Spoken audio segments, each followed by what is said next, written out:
Hi అండి, అందరికీ నమస్కారం. Welcome to my channel. ఈ వీడియోలో సీఎంకి ప్రమాదం, విద్యార్థి అరెస్టు పూర్తి వివరాలను అయితే ఈ వీడియోలో తెలుసుకుందాము. వీడియోని ఎక్కడైనా స్కిప్ చేయకుండా ఎండ్ వరకు చూడనప్పుడే పూర్తి ఇన్ఫర్మేషన్ అర్థమవుతుంది.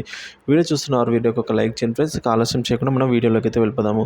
ఇక విషయానికి వచ్చినట్లయితే కోల్కతాలోని ఆర్జీ కర్ మెడికల్ కాలేజీలో 31 ఏళ్ల ట్రైనీ డాక్టర్పై అత్యాచారం, హత్య ఘటన అయితే దేశవ్యాప్తంగా సంచలనం సృష్టిస్తోంది.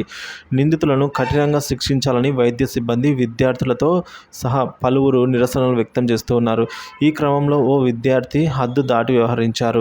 పశ్చిమ బెంగాల్ సీఎం తృణమూల్ కాంగ్రెస్ టీఎంసీ అధినేత్రి అయిన మమతా బెనర్జీకి వ్యతిరేకంగా హింసను ప్రేరేపించేలా పోస్టును అయితే పెట్టారు. కేసు నమోదు చేసుకున్న పోలీసులు ఆ వ్యక్తిని అరెస్టు కూడా చేశారు. ఇంతకు ఏమైందంటే, కోల్కతా ట్రైనీ డాక్టర్ సంఘటన గురించి కీర్తి సోషల్ అనే ఇన్స్టాగ్రామ్ ఖాతా నుంచి 3 పోస్టులు అప్లోడ్ చేయబడ్డాయి. ఒక పోస్టులో ట్రైనీ డాక్టర్ చిత్రంను అప్లోడ్ చేశారు. మిగతా 2 పోస్టులు సీఎం మమతా బెనర్జీకి వ్యతిరేకంగా ఉన్నాయి. మాజీ ప్రధాని ఇందిరాగాంధీ హత్యను గుర్తు తెచ్చే విధంగా అయితే సీఎం మమతాను హత్య చేయడానికి ఇతరులను ప్రోత్సహిస్తున్నట్లుగా పోస్టులు ఉన్నాయి.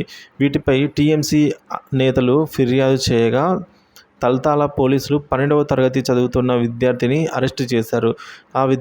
సదరు విద్యార్థిని కోర్టులో అయితే హాజరుపరుస్తామని పోలీసులు ఈ మేరకు తెలియజేశారు.